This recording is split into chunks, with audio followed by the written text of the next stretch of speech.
In 2006, NFL defenses ran base personnel, that is, any package with 4 defensive backs on the field, 41% of the time.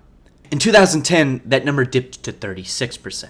It's a little lower, but still the most popular defense ran in the NFL at the time. In 2024, that number dipped to 23%. In today's NFL, nickel is by far the most prevalent defense used. But something interesting happened in 2025. Base personnel rose by 6%, up to 29% league-wide. Nickel was still the most popular package, but teams came out heavier this season thanks to a rise in 12 personnel usage league-wide. Makes sense. More tight ends on the field, you want to be heavier. However, when you rank the best defenses in the NFL based on DVOA, a metric that ranks a team's success on a down-to-down basis against the rest of the league, think of it as like war, but for actual play-to-play success, the teams that are in the highest and the top of that list often major in nickel. The Seattle Seahawks, the team that ranked number 1 in DVOA by quite a large margin, ran base personnel just 6% of the time. That's right, in a league where multiple tight ends are taking over, in a division with the Rams, who ran multiple tight ends more than vast majority of teams in the league, the Seahawks responded by putting more defensive backs on the field. And in that same season, they won the Super Bowl. But it goes further than that. The Rams, who ranked 4th in DVOA this season, ran base personnel 25% of the time. The Texans, who ranked 2nd, ran it 25% of the time as well. The Broncos, who ranked 5th, ran it 26% of the time. The Seahawks, clearly an outlier, but all the best defenses in the NFL ran base significantly less than league average. But how? What enables them to find success with lighter defenders on the field? We don't have to stray far away from the Seahawks to see why. It's because of an evolution of the nickel corner pioneered by their head coach, Mike McDonald. I'm calling it the super nickel. Hey, it's gonna be a show tonight. Okay, cool, great. It's gonna be a show tonight. My mama told me that you ain't right for me. Pop up. I wanna pull up to your crib. I'm a pop up. 60 bands on your head. This is a big man now, 6'3", 220 pounds, playing that nickel position. Bitch, I'm flowing. Throw through the walls, I'm ballin'. Got 6 on my wrist, your mama been starting. Face on, fake on. I told you, we bringing that back to the crib. Listed as a safety, but get him close to the line of scrimmage and he makes plays behind the line of scrimmage. That's very rare to find.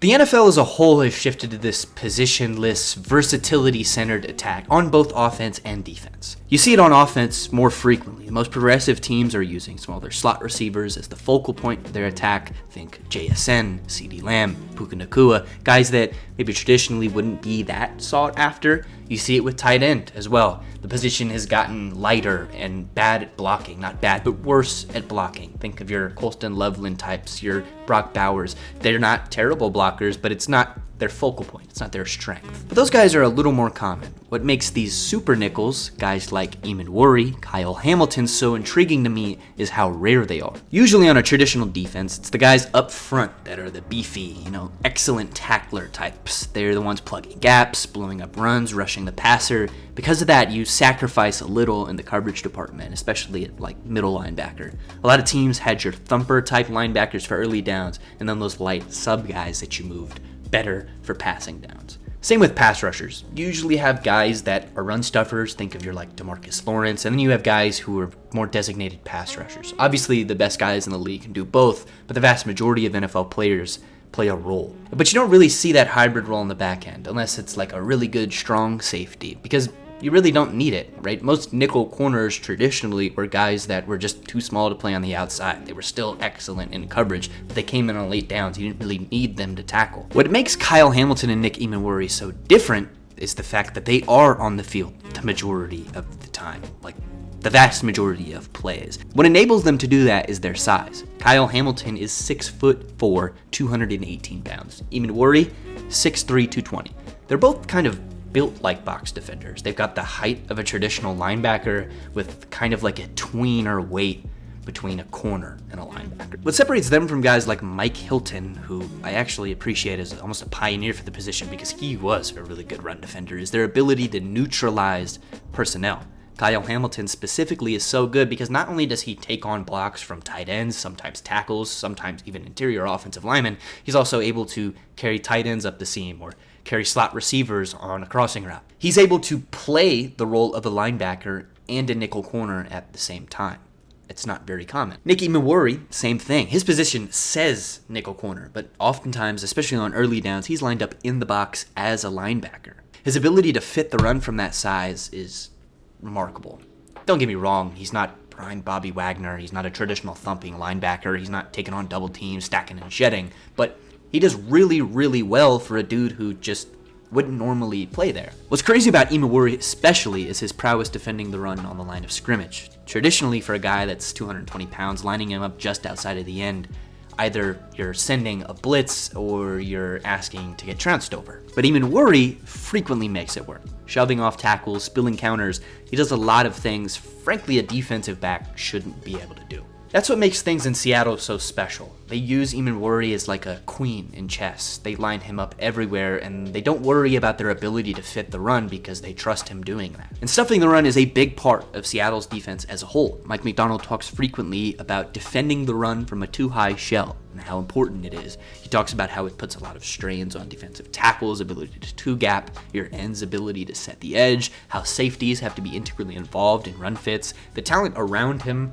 certainly makes Imawari appear as a better run defender than he actually is. Don't get me wrong, this isn't, again, prime Bobby Wagner. His team does a lot to elevate his play, but again, for a guy his size, a guy's playing the nickel position, he should not be as good as he is. And Seattle was still worse defending the run against heavier packages. They specifically struggled against teams like Arizona, teams that were very heavy in 12 and 13 personnel, definitely the first time they played the Rams, but they didn't struggle as much as a team that you would think has Nick Imawari on the field all the time. Think of Kyle Hamilton as like a supercharged version of him, a guy Mike Macdonald also coached, and Baltimore does not struggle against heavier personnel nearly as much as Seattle does. Back to a comment I made earlier about personnel neutralizing. Right now, the NFL is getting heavier. In 2018, about 16% of all offensive plays were ran out of 12 personnel, with that number rising to 23%, the highest since the league started tracking it in 2007 in 2025. These big nickels are the NFL defense's version of countering that. Not only can Kyle Hamilton take on a block from a tight end, he can also carry one up the seam. That alone makes it a schematic neutral. Now I know what you're thinking. What makes this player different from like a traditional linebacker who is really athletic that could do the same? Think of like a Fred Warner. I think it's their ability to also counter the slot receiver meta, the JSN, Puka Nacua, CeeDee Lamb meta that exists in the NFL. Fred Warner can. He's a bit of an outlier in that regard. Most linebackers cannot deal with that kind of speed. Guys like Nick Imawari, guys like Kyle Hamilton, they can. And that's what makes them so important to their respective defenses. Because of that, it makes the personnel advantage part of building an offense completely mute. You cannot create an advantage by bringing out 3 tight ends. You cannot create an advantage by bringing out 3 wide receivers because the other team has a guy who can stop both of them. It's like a cheat code. And you don't have to adjust. You don't have to bring a linebacker who's worse playing coverage to plug up the run on first and second down, which leaves you vulnerable to play action or a hurry-up meta that was really popular in college and had a few waves in the NFL for a little. You don't have to have a player on a 3rd and short who needs to be able to carry a tight end up the seam, and that leaves you vulnerable to just a run stuff up the middle. Because Nick Imawari, Kyle Hamilton, guys of that nature can do both. It's like the opposite of a matchup nightmare tight end. It's like a defense's version of Travis Kelce, like the defense's version of Tony Gonzalez, Rob Gronkowski. The Texans are another great example. Jalen Petrie, a guy who had a rough year following his rookie season, has found a role in that hybrid nickel spot. He is a violent run defender who's good enough of a mover to play coverage assignments when he needs to. So I don't really find it surprising that they were the 2nd best defense in the NFL if you look at APR per play. Stylistically, they are very similar to Seattle. Not personnel-wise, Seattle has a lot better defensive tackles, Houston a lot better boundary corners, but both teams are very good at defending the run from a too-high shell. They both have defensive linemen who are very good at two-gapping. They both have that hybrid nickel. I also appreciate Jalen Petrie because, look, I hear the concerns about this type of player not being replicable. Yeah, Imawari, Hamilton, they're anomalies. Guys of that size should not be moving like they do. A 6'4 safety should not be able to guard a tight end and a slot receiver while also plugging up the C-gap. It's like saying NBA teams should just follow the mold of the Spurs and draft Victor Wembanyama. Do 7-footers moving like guards grow on trees? No. Jalen Petrie, though, is not that big. He's 6 foot 200 pounds. He defends the run a lot different stylistically than a guy like Kyle Hamilton. His best run defense snaps come when he's moving downhill. If he was blitzing on a play and happens to be in the gap the offense is trying to run in. Think of him as like a torpedo. He's an unexpected, violent obstacle in front of the lead blocker, and that's how he's effective. He also avoids blocks a lot more than he takes them on. He uses his quickness to his advantage. He can be difficult to target for a big guard or a slower tight end. Because of that, I think it gives him a boom or bust quality.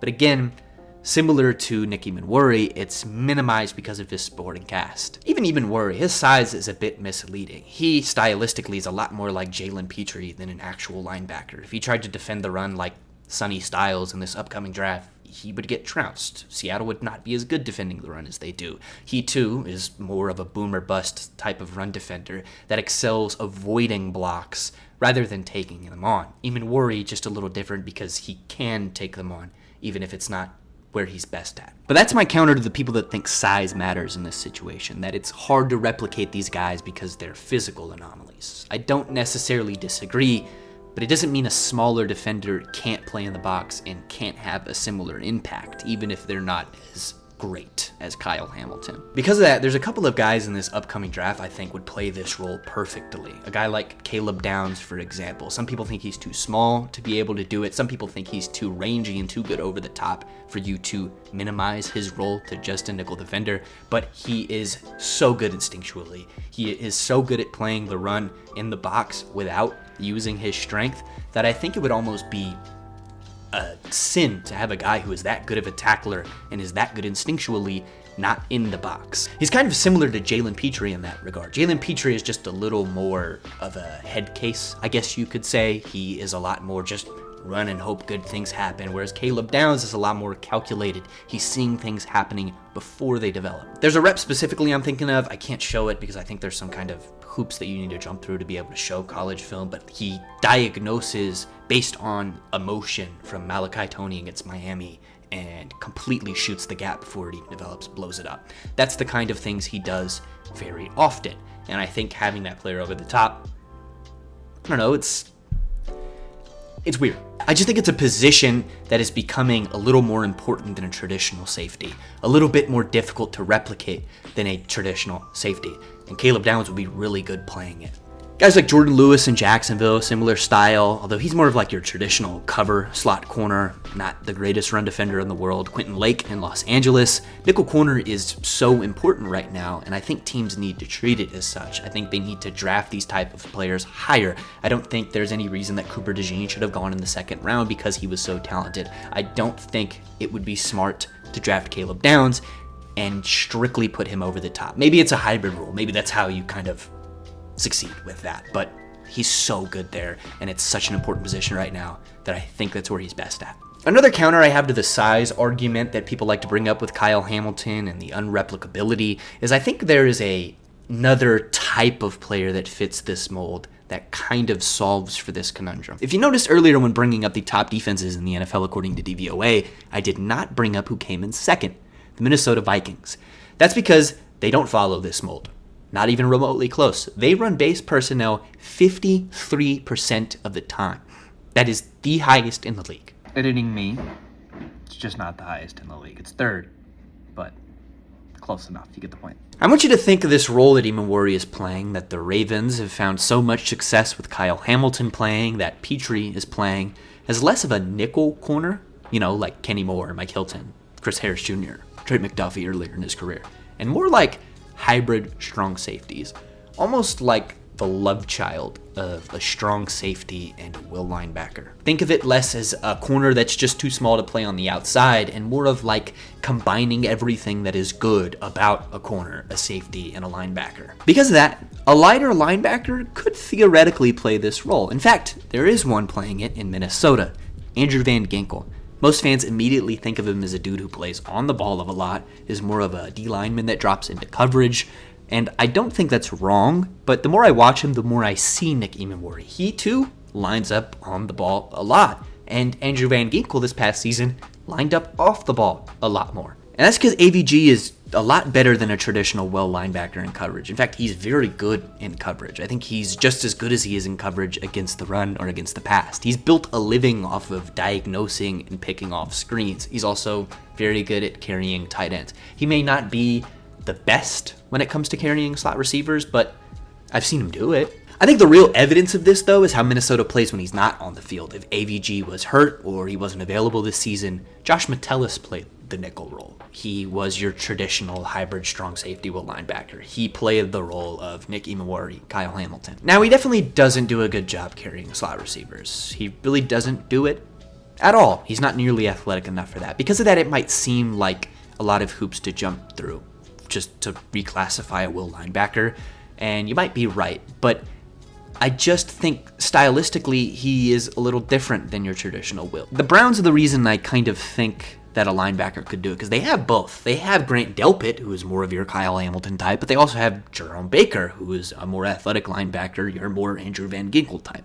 The last point I have to make is what really separates Imawari from a strong safety or AVG from a will linebacker. Look, I'll be honest, if you just want to call Andrew Van Ginkel a will, or just a regular linebacker who just so happens to be really good in coverage, that's fine. But like I mentioned earlier, what separates Imawari from a nickel corner is the fact that they can do it and they can have him on the field while operating out of a too-high shell and not giving up anything against the run. If Imawari was doing this just out of one high and they still had a regular nickel on the field, I mean, he'd just be Cam Chancellor, but he's not. Seattle isn't giving up anything on the back end in the coverage department outside of him. They're not giving up one-on-ones on the back end. They're not sitting in cover 3. They don't have a vulnerability of getting beat deep. It's everything NFL defenses have feared over the last decade, really solved by one hybrid position. I think it's the future. Some may argue it's hard to replicate, but I disagree. Not only can these guys have different play styles, I think a lot more of them are starting to get produced at the college level. It's often quoted that the NFL is just a couple years ahead of college football. It's hotly debated. How true it is, I don't know. But what I do think is that the leagues take from each other a lot. Think of like the early 2010s, they tried to take that spread, quick offense attack. I think you're going to see a lot more college teams employ a bigger safety as a kind of a hybrid nickel corner. As a result, a lot more are going to be drafted. It's going to make it a less of a unicorn position. Think of like 20 years ago with dual threat quarterbacks. They didn't really exist. Now all of the best ones in the league can do both. In fact, if you can't do both, you're really not going to be a great quarterback. And at that point, offenses are going to start adjusting for it. Maybe they do just kind of bring in pseudo-offensive linemen as tight ends, or maybe just bring in more offensive linemen to make up for that. But I guess you kind of give up a bit in the passing department. I don't really know. I don't work as an NFL mind for a reason. But it will be interesting to see. With that being said, that's going to do it for this one. Thank you guys so much for watching. I appreciate every one of you that made it this far. I love you. If you have thoughts, maybe you think this position isn't going to be replicable, leave them. Let's talk ball. Let's argue. That's what I'm here for. Make sure to follow my Twitter and TikTok, link below. And I will see you guys in the next one. Hopefully it doesn't take 8 months this time. Peace.